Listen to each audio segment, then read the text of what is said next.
पितृ ऋण ये है कि माता पिता आपको पाल पोस के बड़ा किए, माँ ने जन्म दिया और पिता ने क्या किया, धन कमा करके लाए, आपकी सारी जो व्यवस्था है वो सारा कुछ किए, कपड़ा खाने को अन्न दिए, भोजन दिए, पढ़ने लिखने के लिए स्कूल का फीस दिए, सारी व्यवस्था करते हैं, कौन करते हैं, पिता करते हैं ना। तो धन कमा के लाते हैं और अपने जैसा योग्य बना करके समाज को समर्पित कर देते हैं, तो उनका ऋण चुक जाता है। इसको बोलते पितृ ऋण। मतलब पाल पोस के पिता ने जो हमें बड़ा किया, हमें योग्य बनाया, तो उनका ये क्या कर्तव्य बनता है कि वो भी अपने जैसे संतान को बना करके समाज को समर्पित कर दे, तो इससे पितृ ऋण ऋण हो जाते हैं। दूसरा होता है देव ऋण। मातृ पितृ ऋण चुक गए, माता पिता अपने संतान को योग्य बना दिए। दूसरा होता है देव ऋण। देव ऋण क्या है? देवताओं ने हमें जो दिया है, क्या दिया है?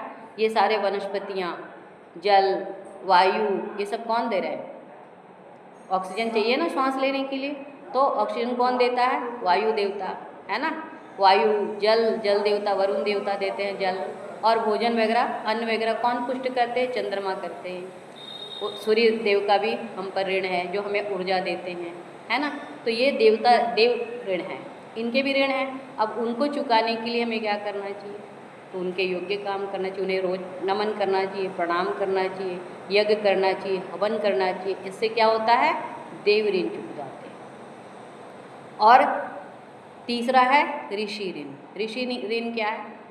जो संत महात्मा सब जो हैं, ये उपदेश हमें करते हैं, हमें हमारे स्वरूप को बताते हैं, हमें बताते हैं कि तुम संसार में किस लिए आए हो, ज्ञान देते हैं, समझ देते हैं, बुद्धि देते हैं, और क्या देते हैं? हमें संसार में जीने का ढंग सिखाते हैं। तो उनके प्रति भी हमारा कर्तव्य बनता है, उनके ऋण को भी चुकाना चाहिए। कैसे चुकाएंगे हम?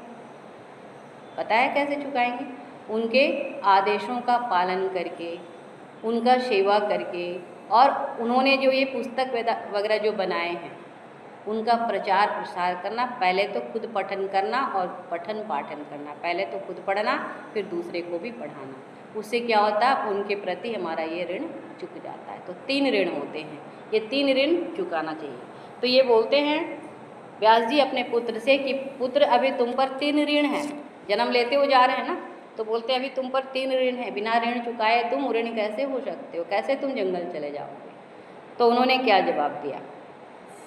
उन्होंने कहा कि पिताजी, ये सारे ऋण किस पर लागू होते हैं? जो गृहस्थी होते हैं, जो संसार में जैसे माता पिता की गृहस्थी है ना, तो कहते हैं गृहस्थी पर लागू होते हैं, हम पर लागू